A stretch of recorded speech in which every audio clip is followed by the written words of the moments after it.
Hello everyone, so this is Gaurang Chaubisa and you are watching Growth of Market. So here in this video we're gonna discuss about three types of market.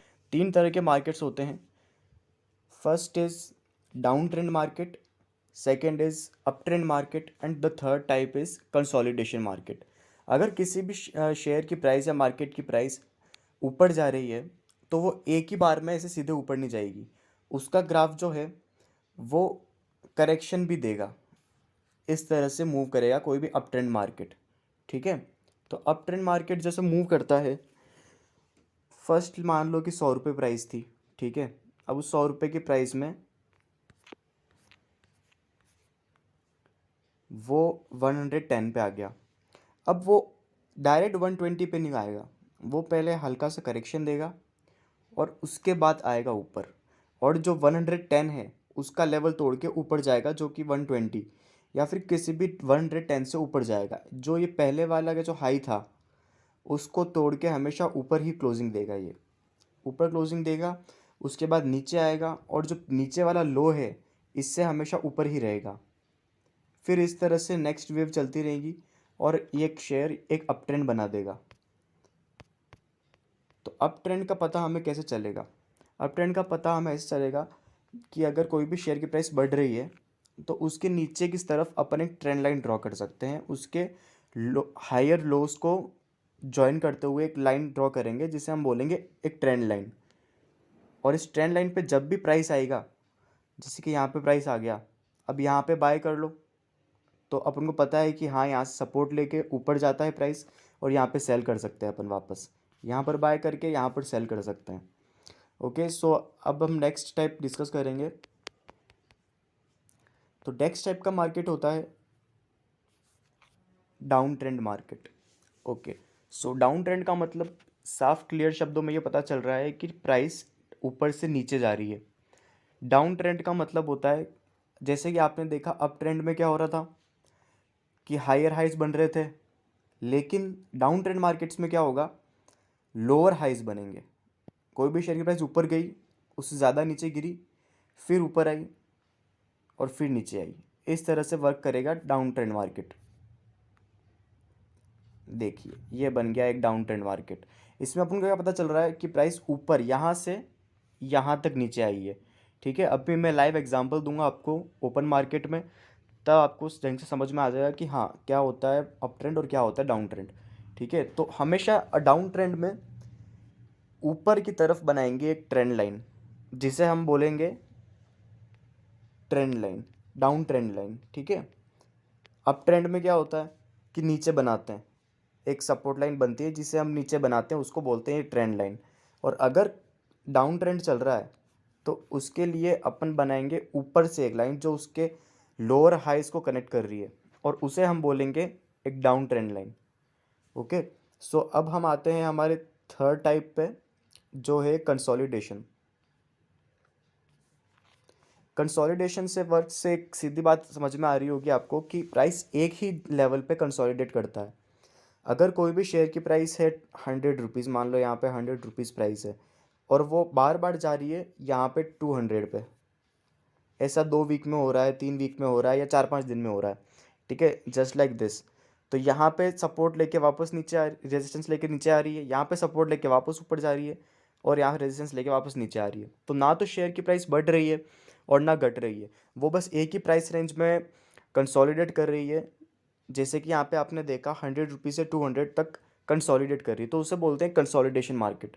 ना तो price 200 का level तोड़ पा रही है और ना तो 100 का लेवल वापस तोड़ पा रही है. तो ऐसे मार्केट में हम क्या करेंगे, हम हमेशा ये वेट करेंगे कि ये जो नीचे का सपोर्ट है और ऊपर का रेजिस्टेंस है ये कब तोड़ के नीचे जाएगी प्राइस. ओके,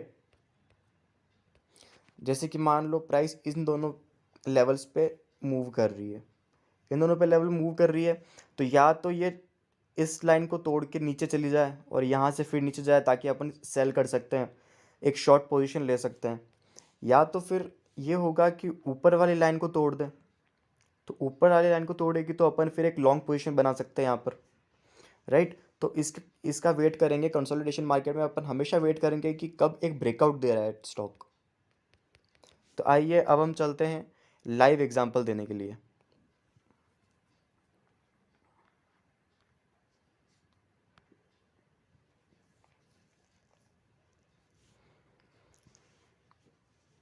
3 टाइप्स के मार्केट हमने डिस्कस करे। First was down trend, second was up trend and third was consolidation market. Okay, तो ये हम ग्राफ खोल चुके हैं अभी रिलायंस इंडस्ट्रीज़ का। अब यहाँ पर साफ दिख रहा होगा आपको कि एक सर्टेन रेंज से प्राइस फॉल हुई है। प्राइस फॉल कहाँ से हुई है, तो उसके लिए हम देखेंगे कि देखिए प्राइस इस जगह से नीचे आकर कहाँ तक फॉल हुई है, यहाँ तक फॉल हो चुकी है।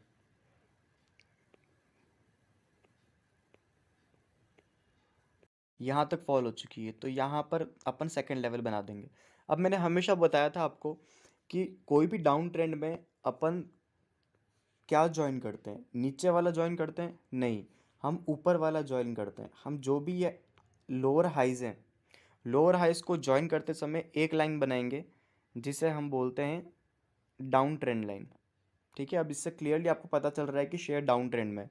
तो जब तक इस लाइन को, ये जो लाइन बना रखी है, अगर जब तक इस लाइन को शेयर तोड़ेगा नहीं, तब तक अपन इसमें लॉन्ग पोजीशन यानी कि बाय नहीं कर सकते, नहीं करना चाहिए। क्योंकि जब तक ये सपोर्ट है, इतना अच्छा सपोर्ट दे रही है लाइन इसको कि ये इस लाइन के ऊपर जा ही नहीं पा रहा है, इस लेवल के ऊपर जा ही नहीं पा रहा। तो इस तरह से अपन देखते हैं कि कब एक मार्केट डाउन ट्रेंड जा रहा है, डाउन ट्रेंड लाइन बनानी है, या फिर अप ट्रेंड जा रहा है और अप ट्रेंड लाइन बनानी है। ठीक है, तो अपन यहाँ पे आ जाते हैं इसके पीछे। यहाँ पर आपको पता चल रहा होगा कि एक अप ट्रेंड बन रहा है। ठीक है, ये जैसे ये अप ट्रेंड बन रहा है, यहाँ पर इसको थोड़ा जूम कर देते हैं, ये आपको दिख रहा होगा एक अप ट्रेंड बन चल रहा है। तो अप ट्रेंड में हमेशा नीचे से लाइन बनानी पड़ती है। नीचे से मतलब ये ज्वाइन कर लिया, ये ज्वाइन कर लिया और ये ज्वाइन कर लिया, ये 3 अपन ने ज्वाइन कर लिए। और यहाँ पे आपको पता चल रहा है कि एक, हाँ, अब ये इस प्राइस रेंज के बीच में, इस टाइम फ्रेम के बीच में ये जो स्टॉक है वो अप ट्रेंड में है। तो हम जैसे जब भी इस पे सपोर्ट लेगी प्राइस, तब अपन बाय कर सकते हैं। जैसे कि यहाँ इस लेवल पे बाय कर लिया, इस लेवल पे बाय कर लिया, इस लेवल पे बाय कर लिया, तो प्राइस ऊपर गई बाद में और अपन को एक अच्छा खासा प्रॉफिट हुआ और प्रॉफिट बुकिंग यहाँ से आ गई सीधे। ठीक है, अब डिस्कस करते हैं जो हमारा थर्ड टाइप था, कंसोलिडेशन मार्केट, राइट। अब कंसोलिडेशन में आ जाते हैं हम यहाँ पर। अब देखिए प्राइस कहाँ से कहाँ फॉलो कर रहा है। यहाँ पे जो प्राइस है वो इस रेंज से लगाकर इस रेंज के बीच में रह रहा है। ठीक है, मतलब ना तो यहाँ से जैसे ही ज्वाइन किया, इधर से आया शेयर, ये नीचे सपोर्ट लिया, ऊपर गया, यहाँ से रेजिस्टेंस लेके वापस नीचे आ गया, वापस सपोर्ट लेके ऊपर गया, वापस रेजिस्टेंस लेके नीचे आया और यहाँ पर इसने इसको तोड़ दिया। ठीक है, तो जैसे ही इसने डाउन वाली लाइन, जो नीचे वाली लाइन है, उसको जब तोड़ा, तब वापस ये रेजिस्टेंस की तरफ गया ऊपर और नीचे चला गया और अपन ने को पता चल गया कि हाँ यहाँ से अपन को सेल करना है। तो यहाँ पे अपन ने सेल किया, प्राइस नीचे आई और अपन ने प्रॉफिट बुकिंग कर ली। तो इस तरह से मार्केट में डाउन ट्रेंड, अप ट्रेंड और कंसोलिडेशन का वेट करना चाहिए। अब जैसा यहाँ पर एक और पैटर्न बन रहा है, ये जो प्राइस है वो यहाँ से लेकर यहाँ तक कंसोलिडेट कर रही है। ठीक है, तो यहाँ पे प्राइस कंसोलिडेट कर रही है, तो अपन क्या, किसका वेट करेंगे, या तो ऊपर वाली लाइन ब्रेक होने का या नीचे वाली लाइन ब्रेक होने का। ठीक है, उससे पहले कभी भी इसे ऐसे कंसोलिडेशन मार्केट में कभी भी ट्रेड नहीं करनी चाहिए, कभी भी इन्वेस्टमेंट नहीं करनी चाहिए, कभी भी कोई भी स्विंग ट्रेड नहीं लेनी चाहिए। ठीक है, तो यहाँ देखिए यहाँ पर एक आया था, इसको ब्रेक करी थी लाइन। ठीक है, इस लाइन को ब्रेक किया प्राइस ने, वापस नीचे आया सपोर्ट। बस आज के लिए इतना ही था। तो अब आपको मेरे ख्याल समझ में आ गया होगा कि कब एक अप ट्रेंड फॉलो होता है, कब एक डाउन ट्रेंड फॉलो होता है और कब कंसोलिडेशन मार्केट में अपन को ब्रेकआउट्स के लिए वेट करना चाहिए। ओके, सो आज के लिए इतना ही। Subscribe my channel and like my video. Thank you for the day.